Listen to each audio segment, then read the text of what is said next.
Hello my dear student, very heartiest welcome to one and only on my YouTube channel Physics by Pradeep राज आप लोगों के साथ। आइए दोस्तों, हम लोग क्या बात किए थे, फ्यूचर इंडिफिनिट का बात किए थे दोस्तों। और फ्यूचर इंडिफिनिट में दो नोट्स हम लोग पढ़े थे।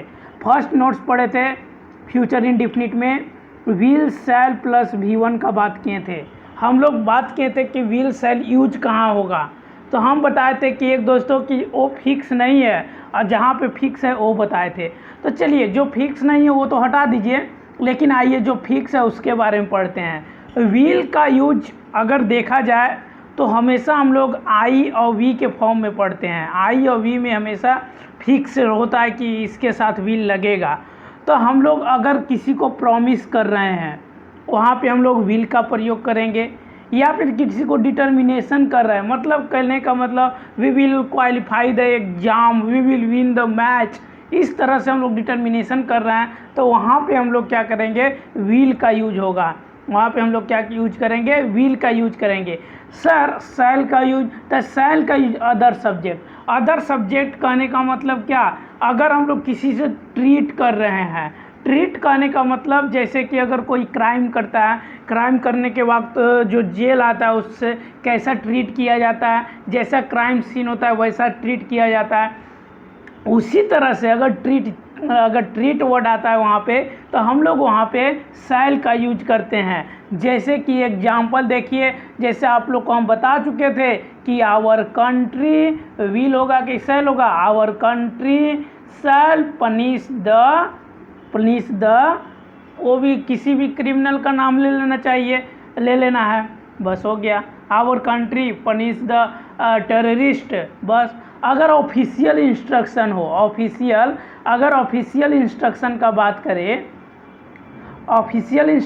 बात करें, तो वहाँ पे हम लोग सेल का यूज करते हैं। क्या चीज़ का यूज करते हैं, सेल का। जैसे no candidate will shall bring the phone in the class, यानी कि क्लास में आप लोगों को फ़ोन अलाउ नहीं है, तो वहाँ पे हम लोग सेल का प्रयोग करते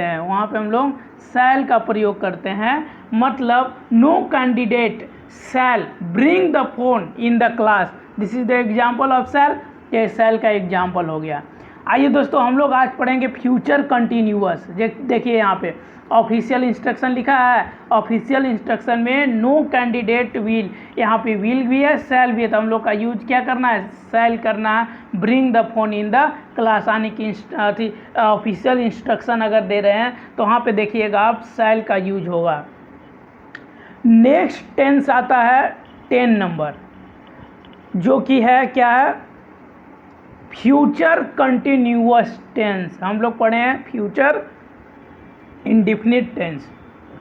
आइए हम लोग फ्यूचर कंटिन्यूअस, सबसे पहले ये जानिए कि अगर कंटिन्यूअस टेंस का बात करें तो कंटिन्यूअस टेंस क्या कहता है, कंटिन्यूअस कहता है V1 प्लस ING, ये कंटिन्यूअस कहता है। अच्छा, फ्यूचर बोल दिया तो फ्यूचर करने का मतलब विल या फिर क्या होगा, सेल होगा। तो will shall plus V1 plus B, will और सेल के साथ B का फॉर्म होता लगता है B plus V1 plus ING, ये फ्यूचर कंटिन्यूअस टेंस हो गया। ऐसे समझिएगा, पहले कंटिन्यूअस को क्या लिखेंगे, तो सर V1 प्लस ING।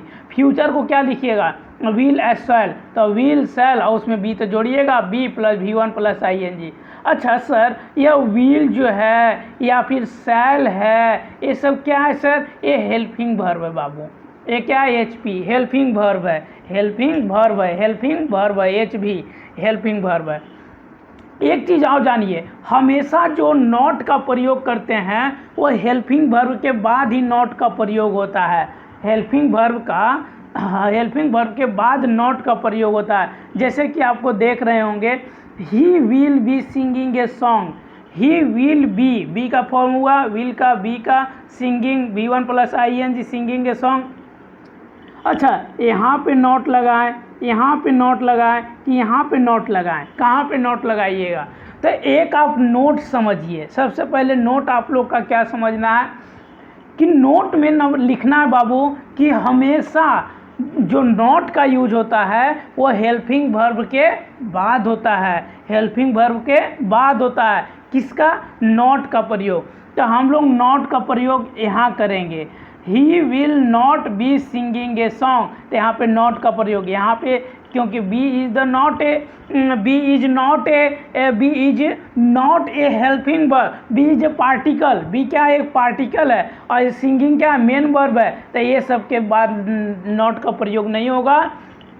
तो हमेशा जो नॉट का प्रयोग होगा वो हमेशा हेल्पिंग वर्ब के बाद होगा नॉट का प्रयोग। क्लियर है? जैसे कि यहाँ पे देख चुके होंगे नोट में, helping verb plus not plus particle. Particle कौन कौन है? तो पार्टिकल है be, been, being, have, to, इस तरह से। और नॉट हमेशा हेल्पिंग वर्ब के बाद आता है। यहाँ पे लिखा भी है नॉट हमेशा हेल्पिंग वर्ब के बाद आता है। हेल्पिंग वर्ब के क्या आता है बाबू? बाद आता है। यहाँ पे लिखा हुआ भी है। तो कभी भी नॉट, अगर ईरर वाला हम क्वेश्चन करवाएंगे, प्रैक्टिस करवाएंगे, जो ईरर वाला होता है उसमें भी कभी कभी हेल्पिंग वर्ब दे देगा, उसके बाद अभी पार्टिकल के बाद नॉट लगा देगा, तो वहाँ पे वही गलत होता है। ईरर क्वेश्चन करवाएंगे उसमें सबसे ज़्यादा बच्चों को ईरर प्रॉब्लम होता है।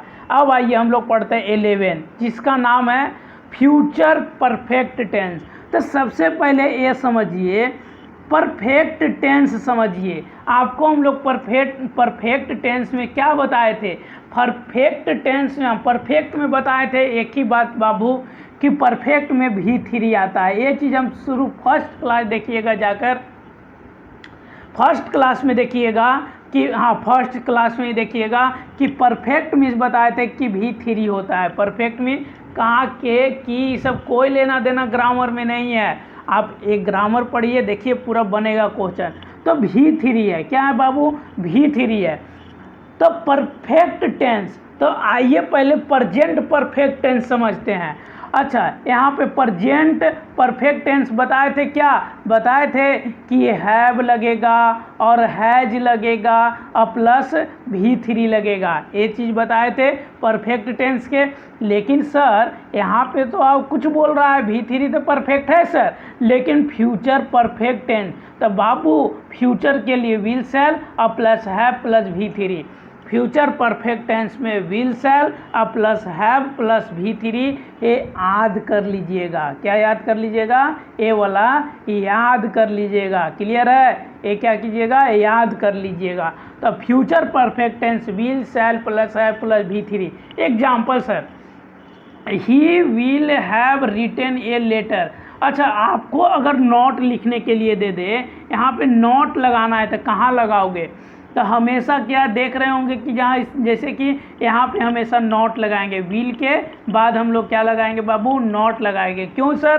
क्योंकि सर आप बताएं यहाँ पे कि हेल्पिंग वर्ब के बाद नॉट का प्रयोग होता है। हेल्पिंग वर्ब के बाद नॉट का प्रयोग होता है, ना कि पहले। मतलब हेल्पिंग वर्ब के बाद हम लोग नॉट का प्रयोग करेंगे। क्लियर है? Future continuous tense will shall plus be plus V1 plus ING।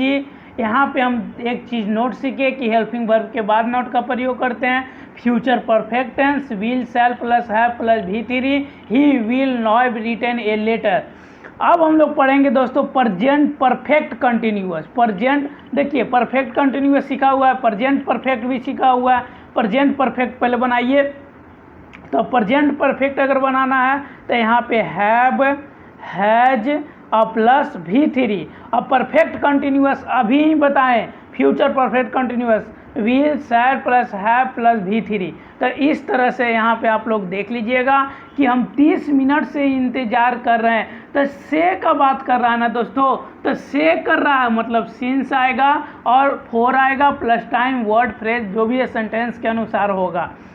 तो यहाँ तक रखते हैं दोस्तों। लेकिन जो नेक्स्ट होगा, जो नेक्स्ट चैप्टर होगा, टॉपिक होगा, वो होगा बहुत इम्पोर्टेंट। एयरफोर्स, नेवी हो, बोर्ड हो, हर एक बार में, हर एक चीज़ में हम लोग सिंस जानते होंगे, SINC, सिंस का और फोर का प्रयोग बताएंगे। बहुत रोमांचक सिंस और फोर का जो यूज है, किस तरह से हम लोग सिंस ऑफ फोर का यूज करते हैं। अगर आज ये सिंस ऑफ फोर कल अगर हम वीडियो देख लेते हैं, आप कहीं भी दिक्कत नहीं होगा सिंस ऑफ फोर। और किसी भी एग्जाम में बैठिएगा तो since of four exam question ऐसा नहीं होगा कि नहीं बनेगा दोस्तों। तो wait for the twist next day. Thank you.